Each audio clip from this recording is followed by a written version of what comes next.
আল্লাহ রাব্বুল আলামিন তামাম দুনিয়ার মানুষগুলিকে জানায় দিতেছেন যে আল্লাহ রাব্বুল আলামিন তার রসুলকে উদ্দেশ্য করে বলতেছেন। হজরতে আব্দুল্লাহ ইবনে আব্বাস রাদিয়াল্লাহু তাআলা আনহু হাদিস খানা রিওয়ায়াত করেছেন।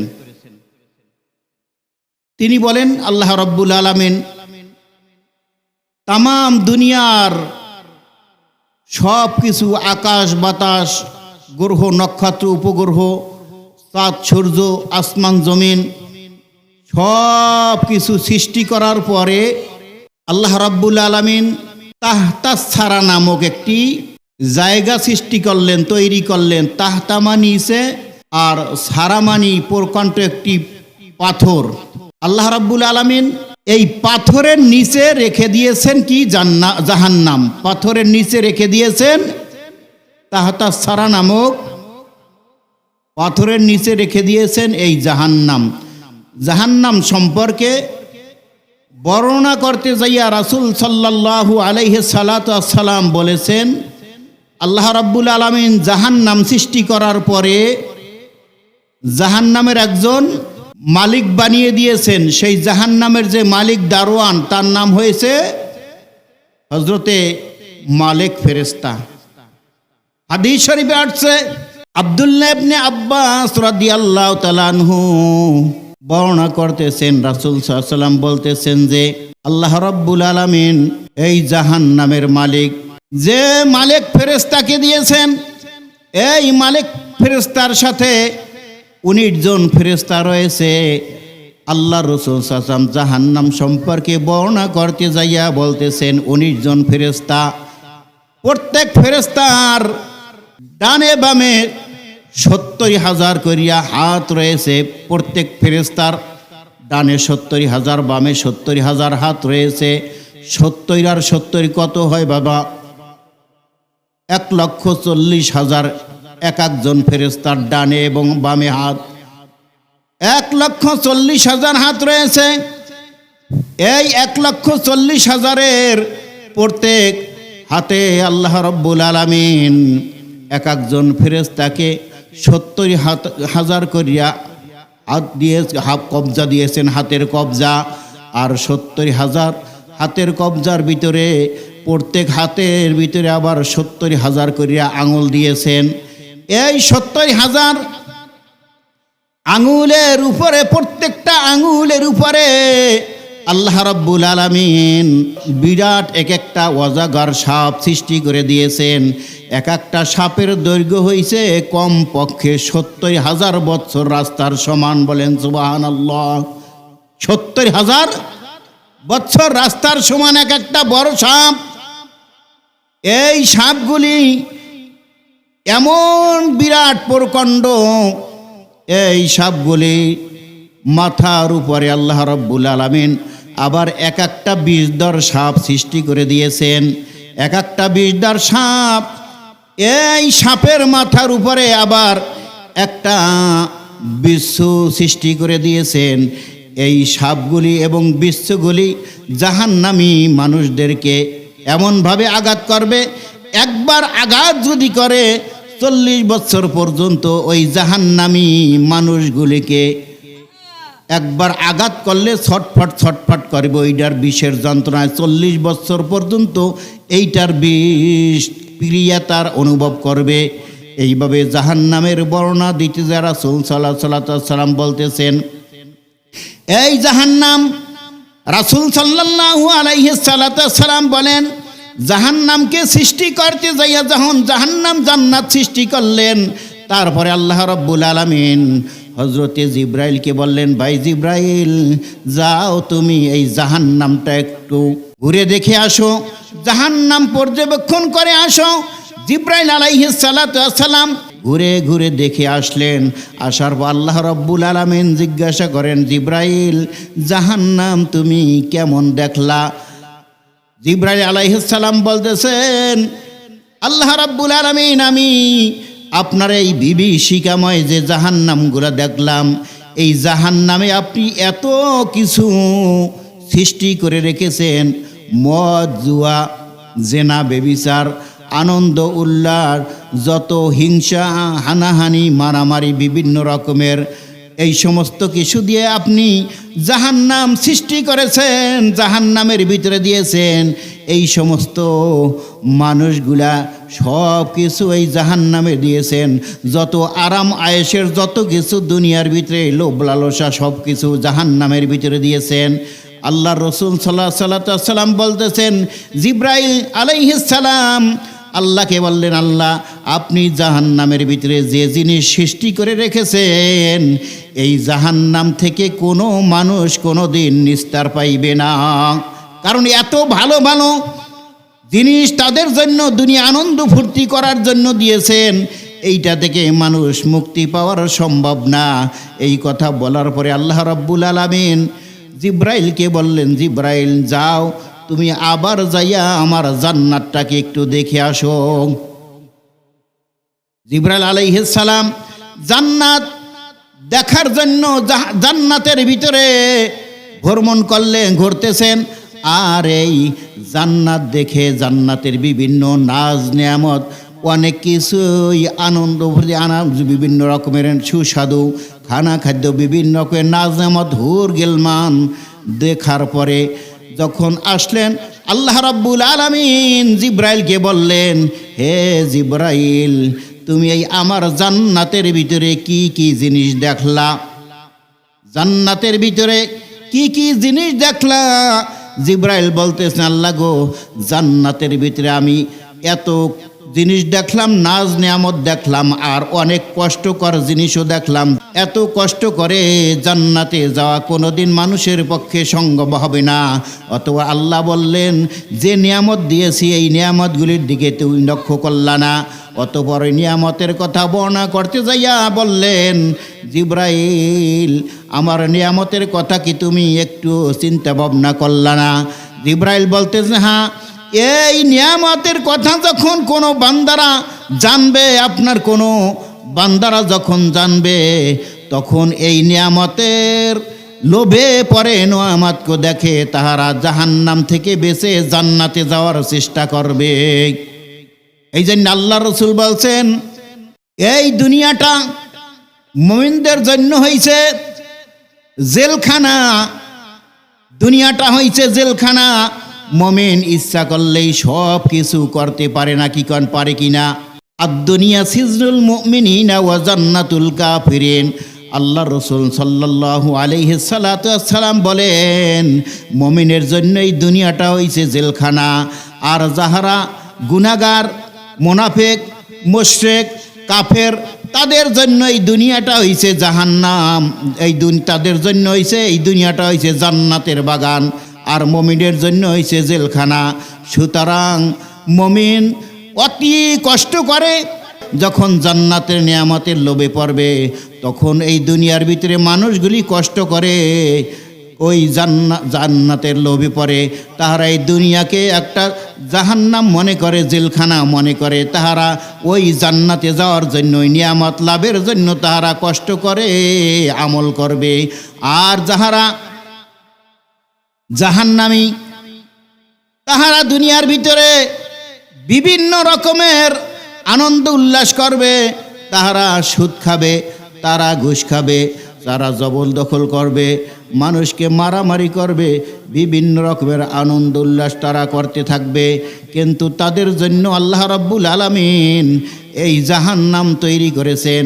রাসূল সাল্লাল্লাহু আলাইহি সাল্লাম হাদিস শরীফে ইরশাদ করেছেন, হযরতে আব্দুল্লাহ রাদিয়াল্লাহু তাআলা আনহু থেকে বর্ণনা করতেছেন, রাসূল সাল্লাল্লাহু আলাইহি সাল্লামের সাথে যখন হযরতে জিব্রাইল আলাইহিস সালাম এই জাহান্নামের বর্ণনা দিতেছেন, জাহান্নামে কারা যাবে আর জান্নাতে কারা যাবে, জাহান্নামের যত খারাপ কিছু রয়েছে এইগুলি কারা বক্ষণ করবে, আর জান্নাতের আমল যারা করবে জান্নাতে কারা যাবে, আর জান্নাতের এই নাজ নিয়ামতের আমল যখন যারা করবে জান্নাতের নিয়ামতগুলি তারা বক্ষণ করবে। এইভাবে জিব্রাইল আলাইহিস সালাম আল্লাহ রসুল সাল্লাল্লাহু আলাইহি সাল্লামের সাথে এই বর্ণনা দিতেছেন। এমন সময় বিকট একটি প্রকাণ্ড আওয়াজ আসলো, আল্লাহ রসুল সাল্লাল্লাহু আলাইহি সালাম বিকট একটি আওয়াজ শুনে আল্লাহ রসুল সাল্লাম ভীতিগ্রস্ত হয়ে গেলেন। জিব্রাইলকে বলতেছেন, ভাই জিব্রাইল, ব্যাপারটা কি, কারণটা কি, এত বড় একটা আওয়াজ কোথার থেকে আসলো? এই আওয়াজে তো সারা জান্নাত জাহান্নাম দুনিয়াটা থরথর থরথর করে কেঁপে উঠলো, কারণটা কি? জিব্রাইল আলাইহিস সালাম বলতেছেন, ইয়া রাসূলুল্লাহ, ইয়া হাবিবাল্লাহ, আল্লাহ রাব্বুল আলামিন আদম আলাইহিস সালামকে সৃষ্টি করার পরে, জান্নাত জাহান্নাম সৃষ্টি করার পরে, আল্লাহ রাব্বুল আলামিন জান্নাত জাহান্নাম সৃষ্টি করার পরে এই জাহান্নামের পাশে বিরাট একটা প্রকাণ্ড পাথর রেখে দিয়েছেন। বিরাট একটা প্রকাণ্ড পাথর রেখে দিয়েছেন। ওই পাথরটার ওজন কমপক্ষে ৭০,০০০ মণ। ওই পাথরটার ওজন, ওই পাথরটা গড়াইয়া ওই জাহান্নামের দিকে পড়তেছিল। ওই জাহান্নামে এই পাথরটা নিচে যাইতে যাইতে যাইতে যাইতে যাইতে যাইতে এই মাত্র জাহান্নামের নিচে যাইয়া, ওই জাহান্নামের নিচে যাইয়া আঘাত করলো, লাগলো। সেই কারণে এত বিকট একটা আওয়াজ হইছে। আর তামাম জান্নাত জাহান্নাম পুরা পৃথিবীটা ওইটার আঘাতে কম্পন সৃষ্টি হয়ে গিয়েছে। বলেন সুবহানাল্লাহ। একটা পাথর কমপক্ষে ৭০,০০০ মণ জাহান্নামের পাশে ছিল। ওইটা পড়তে সময় লেগেছে কত? কমপক্ষে ৪০,০০০ বছর। তাই মনে করেন এখন এই জাহান্নামটার গভীরতা কত? কি কন? জাহান্নামের গভীরতা বর্ণনা করার জন্য এই কথা আল্লাহ রসুল সাল্লাল্লাহু আলাইহি সাল্লামকে জিবরাইল আলাইহিস সালাম বলতেছেন। এখন আসেন, এই জাহান্নাম সম্পর্কে আলোচনা করতে যাইয়া রাসূল সাল্লাল্লাহু আলাইহি সাল্লাম বলেছেন, জাহান্নাম হবে কয়টা? ৭টা। জাহান্নাম কয়টা? ৭টা। জাহান্নাম হবে 7টা। আর এই জাহান্নামের 7টা নাম রয়েছে, জাহিম, জাহান্নাম, শাকির, সাইর, লাজা, হাবিয়া, হুতামা। এই জাহান্নামের 7টা নাম আল্লাহ রসুল সাল্লাল্লাহু আলাইহি সাল্লামকে জিব্রাইল বর্ণনা করতেছেন। কোন জাহান্নামে কোন মানুষগুলা যাবে, কোন জাহান্নামে কোন মানুষগুলি যাবে বর্ণনা করতেছেন রাসূল সাল্লাল্লাহু আলাইহি সাল্লাম সাহাবীদেরকে উদ্দেশ্য করে। একটু জিকির করি, লা ইলাহা ইল্লাল্লাহ, লা ইলাহা ইল্লাল্লাহ, লা ইলাহা ইল্লাল্লাহ, লা ইলাহা ইল্লাল্লাহু মুহাম্মাদুর রাসূলুল্লাহ। জাহান্নামের 7টা নাম বর্ণনা করলেন আল্লাহ রসুল সাল্লাল্লাহু আলাইহি সাল্লাম। জিব্রাইলকে বললেন, ভাই জিব্রাইল, কোন জাহান্নামে কোন মানুষগুলা যাবে? আল্লাহ রসুল সাল্লাল্লাহু আলাইহি সাল্লাম বলতেছেন, পবিত্র কোরআনে কারিম থেকে একটি আয়াতে কারিমা তেলাওয়াত করেছি। আল্লাহ রাব্বুল আলামিন পবিত্র কোরআনে কারিমের ভিতরে বলতেছেন, ইন্নাল মুনাফিকিনা ফিদ দারকিল আসফালি মিনান নার। দুনিয়ার ভিতরে যে সমস্ত মুনাফিকগণ, ওই সমস্ত মুনাফিকগুলি জাহান্নামের সবচাইতে নিম্ন স্তর, যেইটা ওই জাহান্নামে যাবে। কারা? মুনাফিক।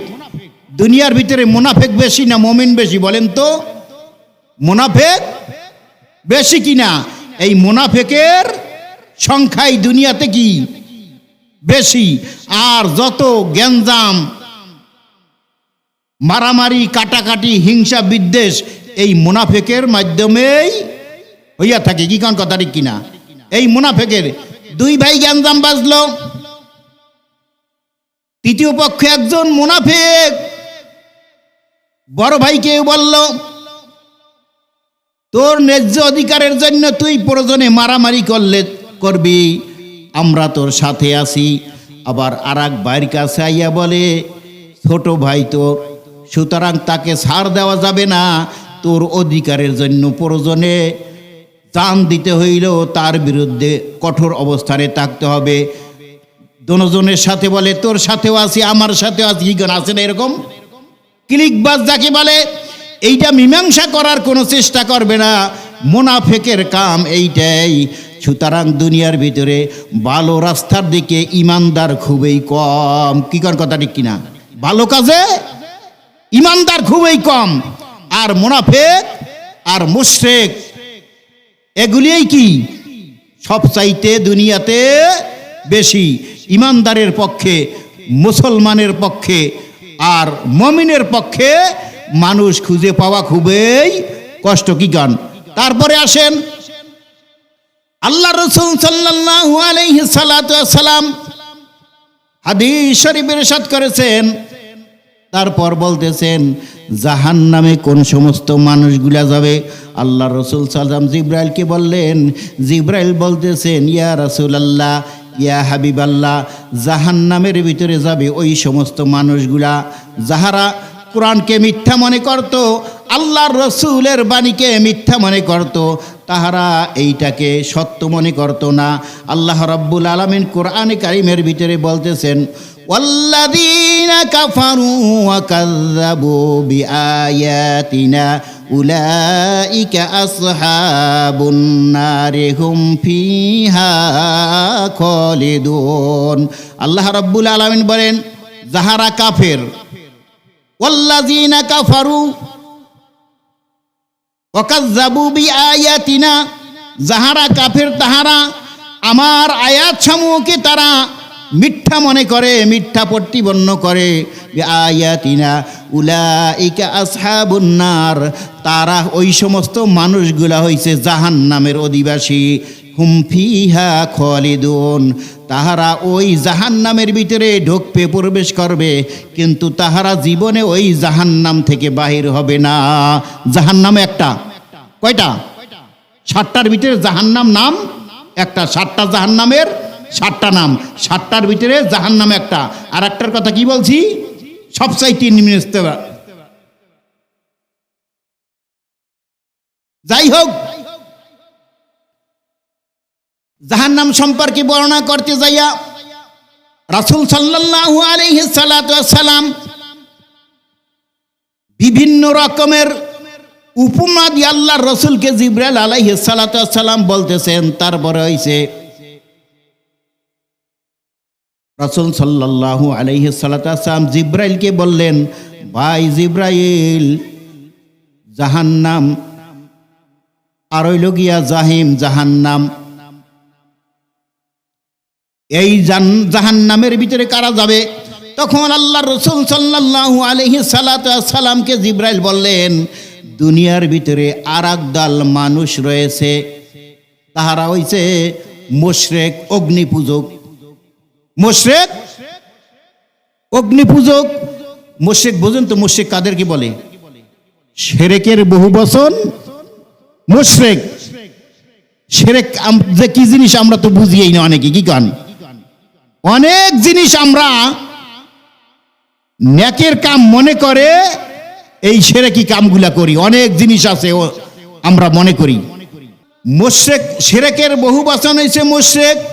যে সমস্ত মানুষগুলা মুশরিকি কাজ করে, অগ্নি পূজা করে, গাছের পূজা, মাছের পূজা, যাহা কিছু করে, ওই সমস্ত মানুষগুলি ওই জাহান্নামের ভিতরে যাবে। আল্লাহ রাসূল সাল্লাল্লাহু আলাইহি ওয়াসাল্লাম বলতেছেন, দুনিয়ার ভিতরে মানুষ যে যেই কাজ করুক না কেন, যদি সে নামদারি মুসলমান হয়, কিন্তু এই নামদারি মুসলমান কোশ্চিনকালেও জান্নাতে যাইতে পারবে না, তাহারা জাহান্নামে যাবে। কি কারণ? কথা ঠিক কিনা?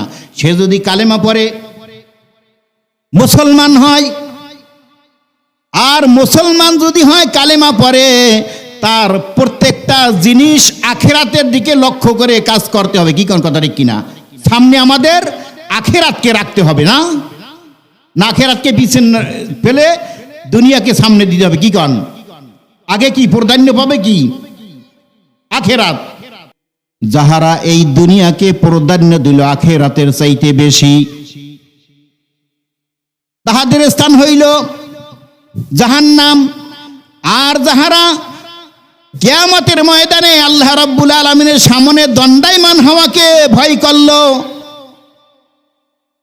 আল্লাহকে ভয় করে তাহারা শরীয়তকে প্রাধান্য দিয়েছে, ইসলামকে প্রাধান্য দিয়েছে, আল্লাহর রসুলের সকল কামগুলা করেছে, আল্লাহ রাব্বুল আলামিন বলতেছেন তাদের স্থান হয়েছে জান্নাত। কি কোন কথা ঠিক কিনা? যাই হোক, ব্যক্তিগতভাবে কোনো মানুষকে ছাড় দেওয়া যায়, কিন্তু ইসলামের খাতিরে, তাওহীদের খাতিরে কোনো মানুষকে এক বিন্দু ছাড় দেওয়া যায় না। কি কন? আগে ইমান বড় না জান বড়? কি কন? আমাদের সমাজে একটা প্রচলন আছে, জান বাঁচান কি ফরজ, জান বাঁচান যাইয়া কি সেরে কি কাম করিয়া ফেলাই করি না, জান বাঁচাইতে যাইয়া কি করি সেরে কি কাজ করি। কিন্তু আল্লাহ রসুল সাল্লাল্লাহু আলাইহি ওয়াসাল্লাম বলেছেন, সাহাবায়ে আজমাইনরা ওই কথা বলেছে, জান বাঁচান ফরজ নয়, ইমান বাঁচান ফরজ। কি কোন কথা ঠিক কিনা? যাই হোক, দাওয়াতি মেহমান দূরের থেকে আসছে, তাকে বসায় রাখা আলোচনা করা সম্ভব না। যাই হোক, যতটুকু কথা বলেছি, যতটুকু আমরা বুঝেছি, ভুলত্রুটি হইলে মার্জনার দৃষ্টি দেখবেন। আর আমাদের সকলকে জান্নাতের পক্ষে যে সমস্ত আমলগুলি করা যায়, এই কথাগুলি আমাদের আমল করার তৌফিক দান করুন। আমিন। ওমা আলাইনাল বালাগ।